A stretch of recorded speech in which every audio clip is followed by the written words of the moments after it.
एक चतुर्थांश या ठिकाणी स्तूप हे झाकलं गेलेलं आहे या बांधकामाने। आपण जर त्याचं निरीक्षण केलं तर एक संपूर्ण अर्धा कार याचा भाग हा खोदून ठेवलेला आहे। मातीचे ढिगारे या ठिकाणी दिसतात, उंच उंच सळाके दिसतात। यावरून असं दिसते की जी बिल्डिंग किंवा जी वास्तू या ठिकाणी त्यांना बांधायची होती ती वास्तू या स्तूपाला झाकणारी वास्तू होती काय, ही शंका पहिल्यांदा निर्माण झाली। आम्ही या अधिवेशनाच्या काळात राज्य शासनाला विनंती करणार आहे की भैया तुम्ही लोकांचा अंत पाहू नका। आता अशा स्थितीत जर लोक इथं दर्शनाला येतील आणि आपल्या दीक्षाभूमीच्या ज्या पवित्र कार्यक्रमाला आता 90 दिवस उरले आहे, त्यांच्या मनात संशय निर्माण होईल की यावर्षी कार्यक्रम कसा होणार। म्हणून राज्य शासनाने यामध्ये दखल घेऊन या आठवड्यातच काही ना काही याचा सोक्षमोक्ष लावायला पाहिजे।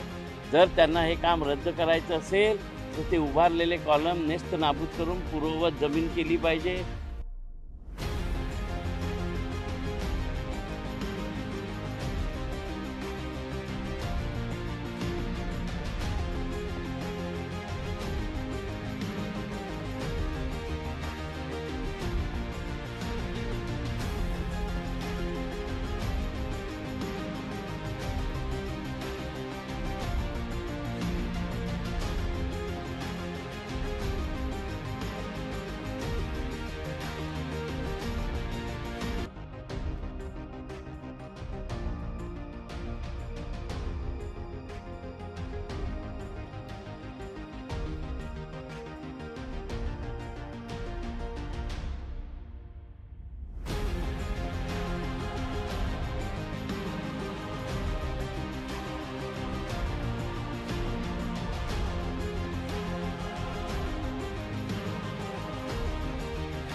दीक्षाभूमीवर तुम्ही पाहणी केली त्या अंडरग्राउंड पार्किंगच्या खड्ड्याची, काय काँग्रेसचं काय कन्फ्युजन आहे या सगळ्या मुद्द्यावर?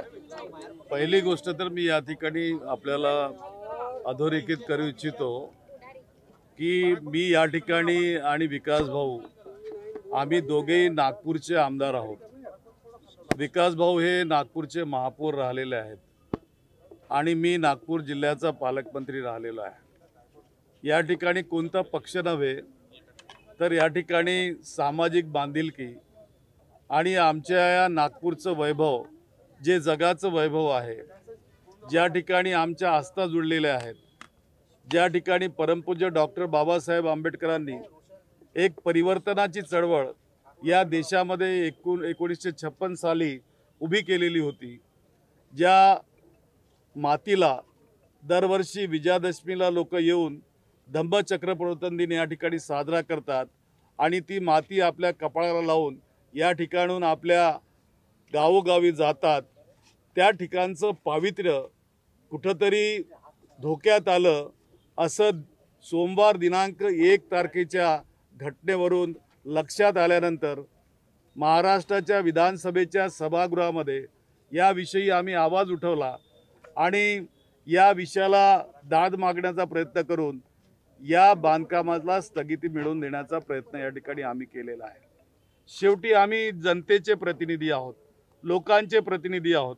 लोकांनी आम्हाला निवडून दिलं आणि हे सगळं घडतं यासाठी की परमपूज्य डॉक्टर बाबासाहेब आंबेडकरांनी या देशाला भारतीय राज्यघटना दिली आणि ज्या राज्यघटनेमुळं या ठिकाणी आम्हाला लोकशाही प्राप्त झाली आणि लोकशाहीमध्ये जनसामान्य जनता ही सर्व काही असते। त्यामुळं लोकांचे प्रश्न जाणून घेणे, लोकांच्या भावना जाणून घेणे, लोकांच्या वेदना समजून घेणे, लोकांचं दुःख समजून घेणे आणि त्यामुळं त्या दिवशी बोलत असताना आम्ही त्या ठिकाणी असं म्हटलेलं होतं की विधानसभेचं पहिलं आठवड्याचं हे सत्र समाप्त झाल्यानंतर येत्या शनिवारी आम्ही दीक्षाभूमीला प्रत्यक्ष भेट देणार आणि काय बांधकाम त्या ठिकाणी झालं, त्याच्या पाठीमागे काय भूमिका आहे, लोकांना काय वाटतं, हे सगळं आम्ही जाणून घेणार। म्हणून आम्ही दोघेही आमदार लोकप्रतिनिधी या नात्यानं या ठिकाणी आज आलेलो आहोत. प्रकाश आंबेडकरांनी या ठिकाणी आल्यानंतर पहिल्यांदा तर आम्ही परमपूज्य डॉक्टर बाबासाहेब आंबेडकर यांना वंदना केली, मानवंदना दिली, आपली मान तुकवली त्या ठिकाणी. आणि त्यानंतर ज्या ठिकाणी हे अंडरग्राऊंड पार्किंग भूमिगत वाहनतळ या ठिकाणी निर्माण होत आहे त्याची पाहणी त्या ठिकाणी केली. जेव्हा दीक्षाभूमीच्या या महास्तूपाला आम्ही भेट देत असताना त्या ठिकाणी पाणी गळताना आणि फ्लोअरवर पाणी वाहताना सुद्धा आम्ही बघितलं. मोठा या ठिकाणी मेंटेनन्सचा प्रश्न आहे. राज्य सरकारने या ठिकाणी पर्यटन स्थळ विकास व्हावं यासाठी निधी दिला. पहिल्यांदा तर निधी देत असताना आपण या ठिकाणी ऐकलं असेल की जय भीम मित्रमंडळाच्या मुलांनी या ठिकाणी मला प्रश्न विचारला. त्यावेळेला विकास भाऊ नव्हते आणि त्यांनी म्हटलं या ठिकाणी की एखाद्या आपल्या राज्यामध्ये राष्ट्रीय स्मारक जेव्हा कोणतेही उभारतो आपण किंवा तीर्थस्थळाचा विकास करतो तर त्या ठिकाणी वेगवेगळी भूमिका राज्य सरकार घेते काय. या ठिकाणी जी माहिती प्राप्त झाली आहे त्या माहितीच्या आधारे जे राज्य सरकारनं निधी दिला तो निधी सामाजिक न्याय खात्यातनं दिला. तर थेट प्रश्न या ठिकाणी या पोरांनी मला विचारला की डॉक्टर बाबासाहेब आंबेडकरांचं स्मारक जर बांधायचं असेल तर त्याला तुम्ही सामाजिक न्यायातूनच पैसा देणार आहात काय किंवा जनरलमधून पैसा देणार. राज्यामध्ये अनेक स्मारकं उभी होत आहेत, अनेक राष्ट्रीय स्मारकं आहेत आणि अनेक तीर्थस्थानसुद्धा आहेत. त्या ठिकाणी निधी देत असताना बजेटमध्ये विशेष तरतूद त्या ठिकाणी वेगळी करण्यात आलेली आहे.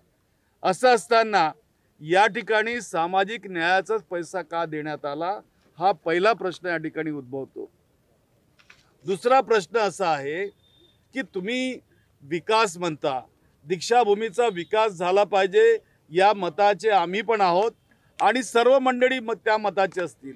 पण विकासाचा मानक काय असला पाहिजे.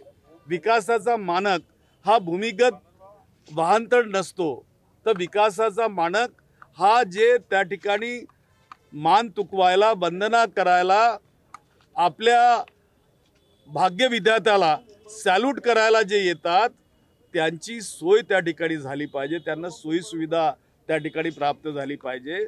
हा विकासाचा मानक असतो पर्यटन स्थळाचा किंवा स्मारकाचा. आता तुमची काय मागणी आहे? हा खड्डा कधीपर्यंत बुजवायला पाहिजे काय थोडक्यात सांगा. पहिल्यांदा तर एक लक्षात घ्या की आम्ही जेव्हा साईटवर व्हिजिट केली, साईटवर जे उंच उंच लोखंडी त्या ठिकाणी सळाकी बांधलेल्या दिसतात ते चित्र बघितल्यानंतर एकतर 1/4 या ठिकाणी स्तूप हे झाकलं गेलेलं आहे या बांधकामाने. आपण जर त्याचं निरीक्षण केलं तर एक संपूर्ण अर्धाकार याचा भाग हा खोदून ठेवलेला आहे. मातीचे ढिगारे या ठिकाणी दिसतात, उंच उंच सळाके दिसतात. यावरून असं दिसते की जी बिल्डिंग किंवा जी वास्तू या ठिकाणी त्यांना बांधायची होती ती वास्तू या स्तूपाला झाकणारी वास्तू होती काय ही शंका पहिल्यांदा निर्माण झाली. दुसरी बाब अशी की इतकी खोदकाम करण्याची गरजच का वाटली, कुणासाठी आणि का, हा प्रश्न मी विधानसभेतही विचारला. आता आपल्या समक्ष पुन्हा मांडतो आहे. आणि आता केवळ या ठिकाणी 90 दिवस उरलेले आहेत. मला वाटतं 12 ऑक्टोबरला विजयादशमी आहे आणि 12 ऑक्टोबरला या ठिकाणी लाखोच्या संख्येने लोक येणार, पाय ठेवायला जागा सुद्धा राहणार नाही. आणि ज्या ठिकाणी हे खोदकाम करण्यात आलं त्या ठिकाणून सगळ्या भाविकांना त्यांची एंट्री करण्याची त्या ठिकाणी जागा असते. तिथून रांगाच्या रांगा 3-3, 4-4 किलोमीटरच्या रांगा असतात. भाविक येतात आणि दीक्षाभूमीमध्ये जाऊन त्या ठिकाणी स्तूपामध्ये जाऊन मानवंदना त्या ठिकाणी करतात, तिथली माती आपल्या कपाळाला लावतात. तर या 90 दिवसामध्ये हे जे भूमिगत वाहनतळ या ठिकाणी निर्माण झालेलं आहे त्याला राज्य सरकार बुजवणार काय आणि बुजवत असताना त्या सळाकी कापावं लागणार, त्या सळाकी त्या ठिकाणी कापडून मग बुजवणार काय हा पहिला प्रश्न.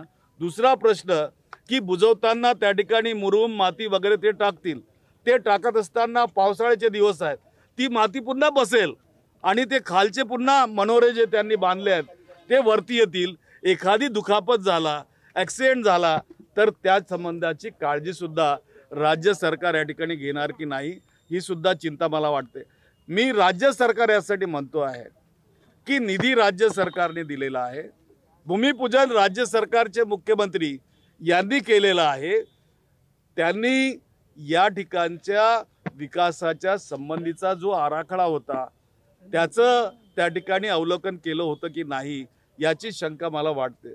दुसरं असं की आम्ही प्रतिनिधी आहोत दोघंही, आम्हाला जर माहिती नसेल की या ठिकाणी काय बांधकाम होतं तर सामान्य जणांना काय वाटतंय।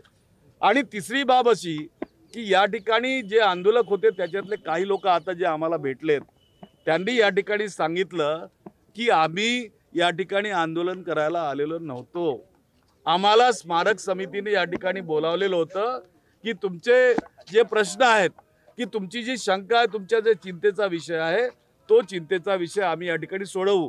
आणि त्यांना यायला उशीर झाला आणि उशीर झाल्यानंतर जी भीड त्या ठिकाणी झाली ती उद्विग्न झाली आणि त्याचं रूपांतर संतापामध्ये झालं। याचा अर्थ हे जे मुलं होते हे गुन्हेगार नव्हते आणि त्या ठिकाणी ज्या सळाकी उभ्या आहेत त्याला पोते जे याचे म्हणतो आपण गोनपाटाचे ते पोते गुंडाळलेले होते, ते फाडण्यात आले। काही लोकांनी त्या ठिकाणी टायर वगैरे जाळण्याचा प्रकार केला। तर हे आंदोलक नव्हते, हे लोक चर्चा करायला आले होते, तर हे गोनपाटही फाडायला नव्हते आले किंवा टायर जाळायला आले नव्हते। जे लोक जाळायला आले असतील मला तरी वाटतं की या ठिकाणी कुठंतरी एक काळीमा फसणारी घटना व्हावी आणि त्यातनं नागपूर काय पूर्ण देश पेटून उठावा अशा प्रकारचं कृत्य करण्या पाठीमागे कुणाचा तरी वेगळ्या व्यक्तीचा त्या ठिकाणी हात होता आणि तो त्यांनी करण्याचा या ठिकाणी प्रयत्न केला। त्याला पोलिसांनी शोधलं पाहिजे, ना की ह्या पोरांना गुन्हेगारीसाठी त्यांच्यावर केसेस लावल्या पाहिजेत, अटक केली पाहिजे।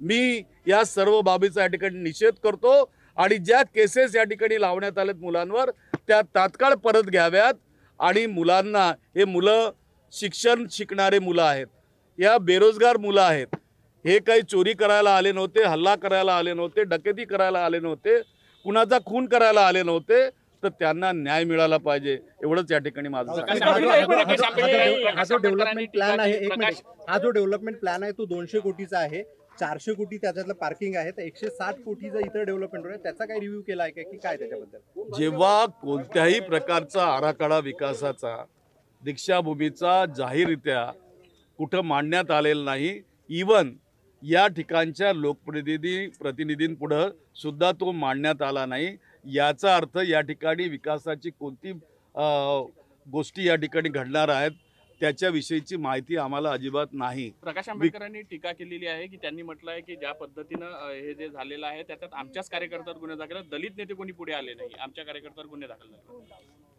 एक लक्षात घ्या की कोणते नेते पुढे आलेत आणि कोणते नेते पुढे आले नाहीत याची माहिती राज्यातल्या सगळ्या सामान्य जनतेला आहे। कोण हा प्रश्न लावून धरतो आणि कोण या प्रश्नाच्या पाठीमागे आहेत। माझी संकल्प नावाची NGO आहे, गेल्या 37 वर्षापासून या दीक्षाभूमीवर येणाऱ्या प्रत्येक भाविकांना ते उपाशी जाऊ नये त्यासाठी आम्ही या ठिकाणी अन्नदान करतो। आमचा जो भावनिक संबंध या जागेशी आहे, मी लहान असताना माझ्या वडिलांनी या ठिकाणी 56 मध्ये मला घेऊन आले होते या ठिकाणी आणि बौद्ध धम्माची दीक्षा माझ्या वडिलांनी घेतली, म्हणजे त्यांनी जेव्हा मला पकडलं होतं मी सुद्धा दीक्षा घेतलेली आहे। त्यामुळे माझ्या भावना या भूमीशी जुळलेल्या आहेत, या भावनांना कुणी हात घालण्याचा प्रयत्न करू नये। शेवटी ही आंबेडकरी जनता आहे, जितकी शांत दिसते तितकी शांत नाही, वेळ प्रसंग आला तर ती आपला उग्र रूप सुद्धा धारण करू शकते। या मागण्यापैकी एक आणखी मागणी होती की स्वास्थ्य विभागाची, कृषी विभागाची जी जागा आहे ती मिळायला पाहिजे, 2 गेट आहे ते उघडले नाही।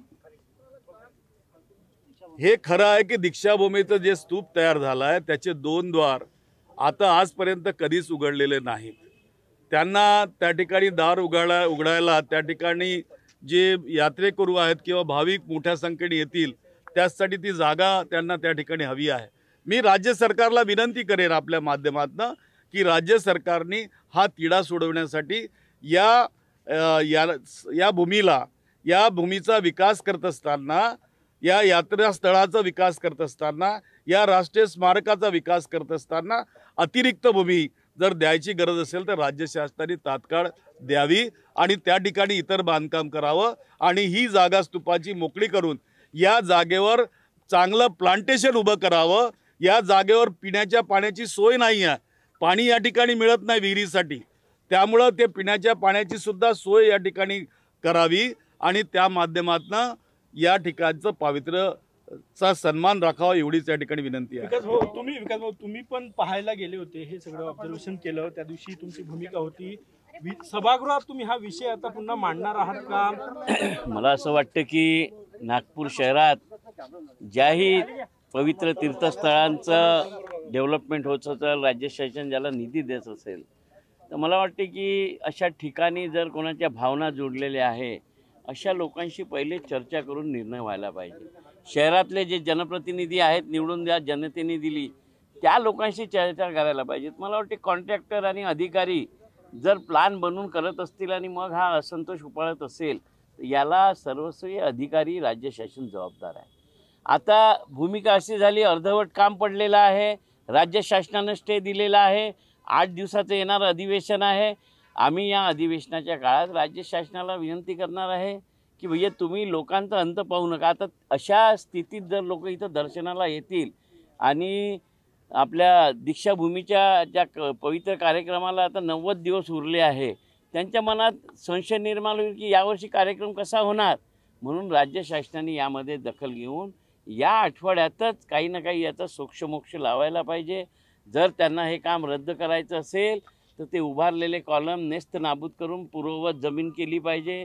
मला वाटते इथे पार्किंगची व्यवस्था म्हणजे डेव्हलपमेंटसाठी करोडो रुपये मिळाले तर त्याच्यात कशाचं डेव्हलपमेंट करावं.